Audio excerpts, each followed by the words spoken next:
वैसे तो इस सीरीज की इस वीडियो का टाइटल होना चाहिए था आर्सेनल के ऊपर, क्योंकि मैं बनाने वाला था इस सीरीज में पहला मैनचेस्टर यूनाइटेड पे मैंने वीडियो बनाई थी। एक टीम जिसका सीज़न इतना थोड़ा अच्छा नहीं गया, आर्सेनल एक टीम जिसका ये सीज़न अच्छा गया था, तो मैं उसके बारे में ये वीडियो बनाने वाला था। लेकिन जैसी न्यूज़ चल रही है, जैसा नेगेटिव पीआर चल रहा है, जैसा सराउंडिंग चल रहा है अराउंड द क्लब, और खास कर कि जैसा उनका पिछला सीज़न गया था, उसके बाद we had to cover this club. I am talking about Barcelona. और मैं ये ज़रूर आखिरी में ये टेक लेना चाहूँगा कि क्या चीज़ें वो एड्रेस कर सकते हैं, क्या उन्हें करने की ज़रूरत है, क्या नहीं, और क्या इस जो अभी सिनेरियो चल रहा है उसके बारे में विल टेक सम टेक। तो पहली चीज़, लेट्स टॉक अबाउट कि ये सीज़न कितना अच्छा बिल्डअप रहा था बार्सिलोना के लिए। क्योंकि अगर आप बात करो तो they were coming off a season जहाँ पे उनका एक legendary player came back as a manager and outperform nearly every expectation. एक 1.10 के XG के साथ, एक बेहतरीन XG अगेंस्ट के साथ, बहुत अच्छा phenomenal performance in the first season Xavi, when nobody expected with the financial situation that Barcelona were dealing with, it seemed like that Xavi was not destined to be starting with a trophy in this club, but he did. He started with a trophy. Short term level पे बहुत सारी चीज़ें address की गई. He won the La Liga that nobody expected, and boom, the expectation grew, and that's where the problem started. मेरे हिसाब से जो ये back of a great season पे जो ये सीजन स्टार्ट हुआ है ना, या उसे बैक करने के लिए ट्रांसफर हुए थे, तो yes, if we look at the transfers, अगर आप देखोगे तो लोन मार्केट को बहुत अच्छे से यूटिलाइज़ किया गया है, फ्री ट्रांसफ़र मार्केट को बहुत अच्छे से यूटिलाइज़ किया। जब आपके पास पैसे नहीं है तो जिन मार्केट में आप ड्वेल इनटू कर सकते हो वो मार्केट को आपने यूटिलाइज़ किया। और सबसे बड़ी बात है कि एक बार जब आपका इस फील्ड में नाम बन जाता है ना, तो आपको कुछ प्रॉफिट्स मिलते हैं, और वो चीज़ का प्रॉफिट हुआ है बार्सिलोना को। भाई, अब getting a player like Gundogan when you are under financial situation, जहाँ पे इतना डायर सिचुएशन चल रहा है कि आप ब्रेक इवन चल रहे हो, वहाँ पे गुंडगन ला पाना बहुत बेहतरीन है। मतलब this is no child's play. Cancelo, another player who is still linked with Manchester City, बहुत बेहतरीन प्लेयर, हमने उसका अटैकिंग प्रोएस देखे, उस प्लेयर को ला पाना, जुआओ फिलिक्स जैसे क्वालिटी को अपनी टीम में ला पाना, इनागी मार्टिनेज एक बहुत अच्छा प्रॉमिसिंग प्लेयर, उसको आप अपनी टीम में ला पा रहे हो because of the name that you have. All players जिनके लिए बहुत मिनिमल फी पे करनी पड़ी है, गुंडगन और इनिगो मार्टिनेज के लिए कुछ भी नहीं, बट उनकी सैलरीज वगैरह बहुत हाई हैं। तो अगर आप प्लेयर देखोगे, अगर आप मार्केट देखोगे, तो जिस तरीके से डील किया है बार्सिलोना ने बहुत अच्छे से किया। लेकिन एक चीज़ जो उनके साथ सबसे बड़ी गड़बड़ हो गई वो ये हो गई कि एक प्लेयर मैं आपको बताऊंगा इसकी वजह से क्या रेपरकेशन हुए उनके थ्रू आउट द सीजन, कि एक प्लेयर जो उनके हाथ से चला गया, दैट इज सर्जी बुस्केट्स। सर्जी बुस्केट्स नहीं रिप्लेस कर पाए। सब किया, सब कुछ किया, एवरीथिंग। क्योंकि अगर आप टैक्टिकली भी देखोगे तो ज़ावी न्यू की you cannot replace Sergio Busquets right away. आपने सर्जियो बुस्केट्स को रिप्लेस करने के लिए दो प्लेयर सेम पोजीशन में खिलाए, आपने डबल पिवट कर दिया। जिस रोल में आप सर्जियो बुस्केट्स को खिलाते थे, आपने वहाँ पे दो प्लेयर खिलाने शुरू कर दिए, स्पेशली जब आपके पास इतनी सारी इंजरी हुई। तो भाई, सर्जियो बुस्केट्स एक ऐसा प्लेयर है जिसकी रिप्लेसमेंट नहीं ढूंढ पाए, जिसकी रिप्लेसमेंट के लिए वो लोग लेके आए Oriol Romeu, and that is one transfer that turned out to be the worst decision for them. क्योंकि पिछले सीजन से अगर आप इस सीजन उनके स्टैट्स और ये सारी चीज़ें कंपेयर करोगे, यू विल बी सरप्राइज्ड कि Barcelona under Xavi has been one of the best Barcelonas in the last 10 years। आप अगर 2014 से अभी तक का कंपैरिजन करोगे, तो मतलब अगर आप 2016 वगैरह से कंपैरिजन करोगे, तो आपको क्लियर पिक्चर दिखेगी कि भाई आपको ज़ावी के बाद जो एक मैनेजर दिखेगा जिसके अंडर बार्सिलोना बहुत अटैकिंगली साउंड थी, तो वो थी आपकी अर्नेस्टो वल्वार्दे की बार्सिलोना, जिनके पास बहुत बेहतरीन प्लेयर थे। उसके बाद से अगर आप देखोगे तो बार्सिलोना बहुत डामाडोल थी।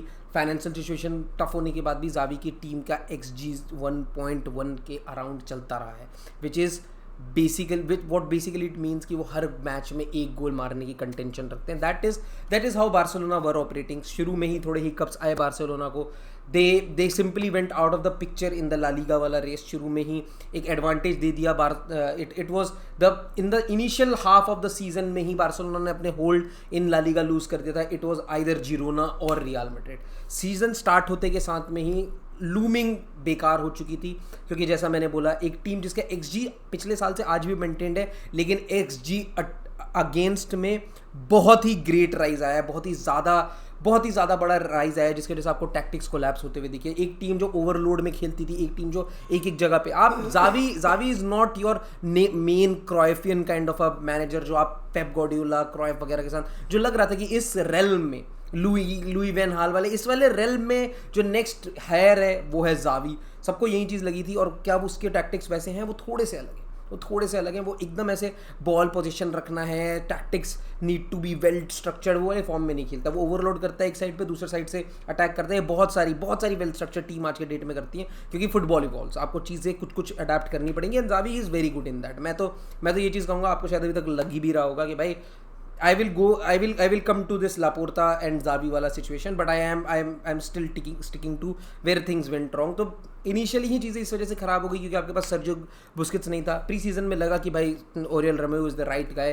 भाई हर एक टीम के अगेंस्ट बहुत अच्छी परफॉर्मेंस थी, रियल मैड्रिड वगैरह, आप जिस भी टीम की बात करो, बहुत अच्छी परफॉर्मेंस दी थी ओरियल रोमेरो ने। He was excellent, but when the real business end of the season started, he was never to be found भाई। और उस पे से भी ज़्यादा ख़राब चीज़ें हो गई कि बार्सिलोना के मेन जो स्टार्टिंग 11 प्लेयर अगर आप बात करोगे, अगर आप स्टार्टिंग 15 प्लेयर की भी बात करोगे, तो उनमें से गिन के 3 या 4 ऐसे प्लेयर हैं जो इंजर्ड नहीं हुए, बाकी सारे प्लेयर कुछ ना कुछ टेन्योर के लिए बाहर हुए हैं। Players like Gavi, players like Pedri, जो उनके बहुत इंपॉर्टेंट है। ला मसिया के वजह से इस साल वो सेकंड फिनिश भी कर रहे हैं, क्योंकि कुबारसी जैसा एक प्लेयर उन्हें मिल गया, उन्हें लमीन यमाल जैसा एक प्लेयर मिल गया अपने अकेडमी में। ये कुछ ऐसे प्लेयर हैं जिन्होंने बहुत हेल्प करी है बार्सिलोना को इस सीज़न। फर्मिन लोपेस, ये वो प्लेयर है जिन्होंने after this whole crisis of injuries, जहाँ पे इंजरी हो रही थी, पहले गावी आउट, पेड्री आउट, आपके फ्रैंकी डियोंग बाहर हुए हैं, गुंडगन बाहर हुए हैं, लेवेंडोस्की आउट ऑफ फॉर्म हुए हैं, आरोहो बाहर हुए हैं, लगभग हर एक की प्लेयर जो आप बार्सिलोना के बारे में बात करोगे वो बाहर हुआ है। और सबसे बड़ा दिक्कत बार्सिलोना के लिए ये है कि उनकी स्क्वाड कोई बहुत ज़्यादा ब्लस्टर्ड स्क्वाड नहीं है, कोई बहुत ही ज़्यादा हैवी ड्यूटी स्क्वाड नहीं है, जिसके बारे में आप ये कह सकते हो कि हाँ भाई, if this player gets out then we have an number of player. भाई कुबारसी एक प्लेयर जैसा अपॉर्चुनिटी सिर्फ इस वजह से मिली क्योंकि उनके पास गुड इनफ सेंटर बैक्स नहीं थे, and that is why Cubarsi got promoted and he just the rest is history. PSG के अगेंस्ट जो फर्स्ट लेग खेला था, अगर आप वो देखोगे, that was that is the best, मतलब मैं ये कह सकता हूँ best way to explain how Xavi plays इस PSG का first leg, best way to explain Barcelona का ये सीजन कैसे गया है इस PSG का सेकंड लेग। बार्सिलोना का सीजन डिफाइनिंग था सेकंड लेग, और सीजन का स्टार्ट था जावी कैसा खेलता है वो था सीजन का फर्स्ट लेग। क्योंकि एक बार्सिलोना मैनेजर से लोग उम्मीद करते हैं कि भाई ये बंदा ना बॉल बहुत पोजीशन रखेगा, ये करेगा। आपको जैसे ही सामने एक ऐसा कोच मिला जो पहले एक बार्सिलोना का मैनेजर रह चुका है, लूचो, आपको जैसे ही PSG में दिखे, आपने देखा कि हाँ भाई उनकी टैक्टिक्स बहुत ज़्यादा कीपिंग द बॉल है, होल्डिंग द बॉल है। आपने वहाँ पे टैक्टिक्स अपने चेंज करे हैं, अपने बॉल्स बहुत अच्छे से पिंग करे हैं, बहुत अच्छी परफॉर्मेंस दी है। And then in the second leg Xavi ने रेड कार्ड लिया है, which is always a theme. और सबसे बड़ी चीज़ है आरोहो ने रेड कार्ड लिया है। प्लेयर अनअवेलेबिलिटी से आपकी टीम का पूरा स्ट्रक्चर खत्म हो गया। You are simply outclassed, and that is what happened. That is the best way. PSG का पूरा फिक्सचर अगर आप उठाओगे तो वो बहुत ईजी तरीका है टू एक्सप्लेन बार्सिलोना। भाई जावी की टैक्टिक्स बहुत अच्छे से फ्लरिश करी पहले हाफ में, ऐसा लगा उसी में ही लग रहा था कि भाई ये टीम थ्रू जाएगी, and then in the second leg everything derailed. भाई थोड़ी आगे की बातें हो गई। मैं ज़रूर ये चीज़ कहना चाहूँगा कि when things went south, press बहुत ज़्यादा ब्रूटल हो चुका था, and Xavi came in and said कि भाई ये मेरा आखिरी साल है। उन्होंने बहुत सारे स्टेटमेंट दिए थे कि इस टीम में एक सर एलेक्स फर्ग्यूसन नहीं हो सकता, this team will not have another Pep Guardiola, ऐसा लग रहा था।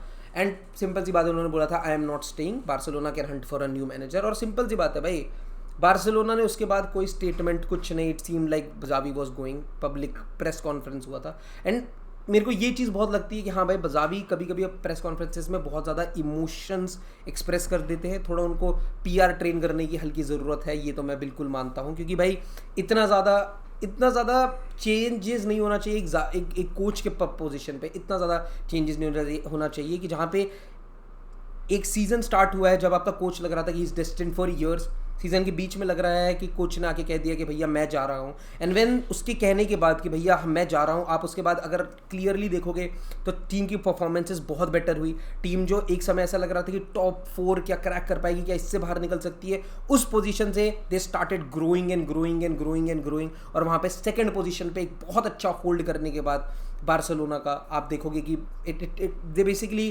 क्रिएटेड अ पिक्चर जहाँ पे इट वाज लाइक कि हाँ भाई Xavi has come back and showed की व्हाट क्लास ही हैज़। और जैसे ही PSG वाला का पहला लेग हुआ, it seem like Laporta had made a decision कि कोई इतना अच्छा ऑप्शन है नहीं हमारे पास और हमें जावी के साथ ही कंटिन्यू करना चाहिए। And Xavi basically obliged. I think he has been the very loyal servant. मैंने पिछले स्ट्रीम में भी ये चीज़ कहता है, he has been a very loyal servant to Barcelona as a player, as a manager. But कुछ चीज़ें उन्हें as a manager press conferences में एड्रेस करने की बहुत ज़रूरत है, इतना ज़्यादा नहीं बोलना चाहिए। और फिर उसके बाद Ben Laporta came in and he was like कि भाई ठीक है, we are continuing with Xavi and we would insist कि आप हमारे साथ कंटिन्यू करो अगले साल भी। Xavi continued, Xavi was like okay I will oblige and Xavi stayed. इसके अराउंड आपके बहुत स्पेकुलेशन हो सकते हैं कि this was all pre plan, this was just taking away कि भाई इस फाइनेंशियल सिचुएशन के बारे में बात ना हो, इन चीज़ों के बारे में बात ना हो। इस पे भी आएंगे हम, इस पे भी आएंगे।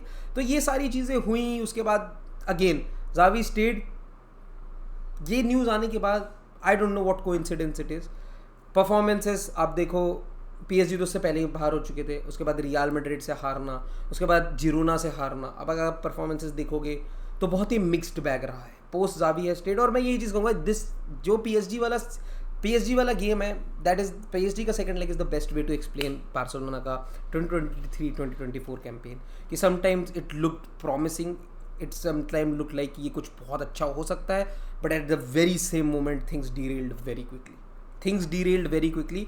बट अगर आप स्टैट्स उठा के देखोगे बार्सिलोना के, अगर आप देखोगे कि कैसी परफॉर्मेंस रही है, क्या वो अपनी XG ओवर परफॉर्म कर रही है, क्या वो XG अंडर परफॉर्म कर रही है, तो ये किसी चीज़ के लिए बहुत अच्छा रहता है कि वो XG अंडर परफॉर्म कर रहे हैं, तो उससे उनके पास अपॉर्चुनिटी है ग्रो करने की। अगर आप देखोगे कि क्या परफॉर्मेंसेज रही है बार्सिलोना की, तो सिर्फ एक चीज़ है कि अटैकिंगली बिल्कुल साउंड है। जिस अटैक के साथ वो लीग जीते हैं वहीं अटैक के नंबर्स वो क्रिएट कर रहे हैं, बट जो डिफेंसिव नंबर्स हैं वो बहुत ज़्यादा प्लमेट हो चुके हैं। कुबारसी has helped that cause, but they need a CDM right away. उनको एक CDM चाहिए। बहुत सारे प्लेयर से लिंक्ड हैं अपने, they are scouting really good. Rodriguez वगैरह कुछ प्लेयर से वो अच्छे खासे लिंक्ड हैं, जिनको मैं इतना ज़्यादा जानता नहीं, तो मैं इतना ज़्यादा ड्वेल इनटू नहीं करूँगा। तो दिस सीम लाइक कि भाई they know their problem, they know where they are going. But एक चीज़ जहाँ पे जाके उनका सीज़न आज की डेट में ऐसा लग रहा है कि बहुत ज़्यादा डिरेल हो गया है, वो ये है कि जब बहुत ज़्यादा ग्रिल किया गया प्रेस कॉन्फ्रेंस में जावी को, तो उन्होंने कहा कि भाई we are in no competition with, मतलब not the exact words, but it seems like the competition is pretty much out of the picture. We need to curb our expectation and Real Madrid is something which is creating, मतलब उसको वहाँ पे आप financial backing देखो, वहाँ पे आप player का इनपुट देखो। वो उन्होंने यही बोला कि बार्सिलोना में 10 साल पहले अगर कोई मैनेजर होता तो उसे जो मर्द चाहे वैसा प्लेयर मिलता, लेकिन आज की डेट में वो चीज़ नहीं है। ये चीज़ है, बात बिल्कुल सही है, इसमें कोई भी चीज़ गलत नहीं है, बट ये वाली चीज़ है कि ये एक्सेप्टेड फैक्ट है, ये सबको पता है। आपको ये चीज़ प्रेस कॉन्फ्रेंस में एड्रेस करने की कोई ज़रूरत नहीं थी, आप नहीं भी बोलते। जैसे मैं शायद कार्लो एंसेलोटी से पैरेलल नहीं निकालना चाहूँगा, लेकिन कार्लो एंसेलोटी कभी कितना भी हज़ार्ड की सिचुएशन हो, रियल मैड्रिड के बैकिंग की सिचुएशन हो, उसने कभी आके रियल मैड्रिड को बैश नहीं किया। एंड यू आर सीइंग कि उनके लिए कितना फ्रूटफुल रहा है। ज़रूरी नहीं है हर बंदे की सेम पर्सनैलिटी रहेगी, ये मैं बिल्कुल अग्री करता हूँ कि जावी के लिए शायद वो सही हो। ही एक्सप्रेसेस, ही इज़ लाइक कि भाई मैं this is why press conferences happen, आप मुझसे चीज़ें पूछते हो, मैं उनको एड्रेस करता हूँ, right, nothing wrong with that. But जो अभी रिएक्शन चल रहा है, जो ऐसा लग रहा है कि भाई जावी की जॉब ही चली जाएगी, ये सारी चीज़ें रहेंगी, I think that is an exaggeration. मुझे नहीं लगता कि जावी की जॉब जाएगी। नेक्स्ट ईयर आपको जावी ही बार्सिलोना के मैनेजर दिखेंगे। हाँ, फॉर श्योर एक क्लब को एक स्टेटमेंट दिखाने की ज़रूरत है कि भाई तुमने हमारे सिचुएशन के बारे में ये बोला है, we are very stern about it, हमने वार्निंग दी है, ये सारी चीज़ें होंगी। लेकिन बार्सिलोना में मुझे नहीं लगता कि जावी इज़ गोइंग एनीवेयर। तो हमने पूरी सीज़न की बात कर ली, हमने बात कर लिया पिछला सीज़न बहुत अच्छा था, इस सीज़न में कुछ चीज़ें डामाडोल हुई। क्या करने की ज़रूरत है, किन्हें बेचने की ज़रूरत है, किन्हें लाने की ज़रूरत है। तो भाई बेचने में तो सिंपल है, जिस प्लेयर पे अच्छी बिड आ जाए। It seems like Araujo is also in the transfer market, it seems like Kounde is also in the transfer market, it seems like Christensen is also in the transfer market. Any player is available at this moment from Barcelona. शायद एक Lamine Yamal untouchable हो सकता है, but I think at this moment in Barcelona every player has a price tag. I don't think Barcelona the way they are operating, जितना उनका financials खराब है, 250-260 million पे वो वापस मना कर सकते हैं किसी टीम को, क्योंकि वो उनके सीज़न को बहुत अच्छा कर देगा, वो उनके आने वाले बुक्स को बहुत सस्टेनेबल कर देगा, क्योंकि बहुत सारी कंपनीज़ के भी क्लेम आ रहे हैं कि बार्सिलोना ओ देम मनी। तो ये कुछ चीज़ें हैं भाई। आरोहो एक प्लेयर हो सकता है जो आपको बार्सिलोना छोड़ता हुआ दिख जाए। तो कुछ वही वाली बात है, आप शायद शॉर्ट टर्म हिट ले लो for a long term gain, I don't think there is anything wrong with that. बहुत सारे अच्छे अच्छे प्लेयर बहुत क्लब ने लूज़ किए हैं, बट उसकी वजह से अगर लॉन्ग टर्म गुड आपको होता है, अगर आप उसकी जगह पे एक अच्छी रिप्लेस, अगर आपकी बोट बहुत ही ज़्यादा सेफ और सेलिंग हो जाए, अगर आप एक फ्रैंकी डियोंग को लूज़ कर जाओ 70 मिलियन में और आपकी बोट बहुत ज़्यादा स्टेबल हो जाए, मुझे नहीं लगता बार्सिलोना के लिए इसमें कोई ख़राब है। हाँ, मतलब प्रेसिंग बीट करने में गॉड टीयर पे स्टैंड करता है फ्रैंकी डियोंग, बट शायद वो एक लग्जरी है जो बार्सिलोना आज के डेट में अवॉइड कर सकती है कि कोई बात नहीं, हम एक ऐसा मिडफील्ड रखेंगे जो बॉल बहुत ज़्यादा अच्छे से प्रोग्रेस करेगा, जो बहुत ज़्यादा फ्लोइंग रखेगा। तो मुझे लगता है बार्सिलोना एक उस अप्रोच के साथ ज़रूर जा सकती है जहाँ पे they sell one player and then sustain the club the way it has been running, और थोड़ी बैकिंग वगैरह ये सारी चीज़ें हो पाएंगी। नहीं भी हो पाए तो आपकी क्लब की सस्टेनेबिलिटी बेटर हो जाए, आपका long term approach of the club better हो जाए, आप यंग प्लेयर्स को ज़्यादा अच्छा प्लेटफॉर्म दे सको। मेरे हिसाब से Frenkie de Jong will be the best player to sell, and if not him then Araujo, because Araujo की सीलिंग बहुत ज़्यादा हाई है। आरोहो बहुत ज़्यादा प्राइस टैग में आप बेच सकते हो, 100-110 मिलियन में आप आरोहो निकाल सकते हो। बहुत क्लब होंगे जो उसे इतने देने को तैयार होंगे, clubs like Manchester United might be willing to pay that much for him. अब अगर मैं बात करूं कि क्या अगले साल मैनेजर चेंज होगा, वो तो मैं पहले ही कह चुका हूं कि नहीं, manager is not going anywhere. But अगर मैं आपको ये चीज़ बताऊं कि भैया क्या उन्हें अगले साल साइन करने की ज़रूरत है, तो सिंपल सी बात है, if you can get a Zubimendi in place of Frankie de Jong, there is nothing better in your squad that you can do. आपकी टीम में एक CDM आने के बाद मैं तुम्हें बता रहा हूँ, next year Barcelona, if they get a good CDM, if they get a destroyer and a ball, एक डिस्ट्रॉयर, एक Tchouameni in Barcelona takes Barcelona into another level. अगर आपको एक ज़ुबिमेंदी मिल जाता है, अगर आपको एक चुआमेनी जैसा प्लेयर मिल जाता है, अगर आप even if you can not, मैं तो कहूँगा रेड चेल्सी पे बहुत सारे CDM है, which ever if you can get a player like Romeo लाविया, perfect, he is perfect for Barcelona, but if they can get him, वो वाली चीज़ें हैं। तो दोस्तों आप मुझे बताओ आपको कैसी लगी वीडियो, और किस क्लब के बारे में आप नेक्स्ट सुनना चाहोगे इस सीरीज़ में। मैंने शायद decent level I read about Barcelona, जितना मैं पढ़ सकता था मैंने 4 चीज़ें पढ़ी। I talked about I think every aspect. Let me know if I have missed anything. By the way, like target 100 का रखते हैं। If you like the video, if you have watch the video till here, please hit the like button and hit the subscribe button. It really helps the channel and keeps us motivated to create more such videos. So thank you very much for watching the video till here, and bye bye. See you in the next video.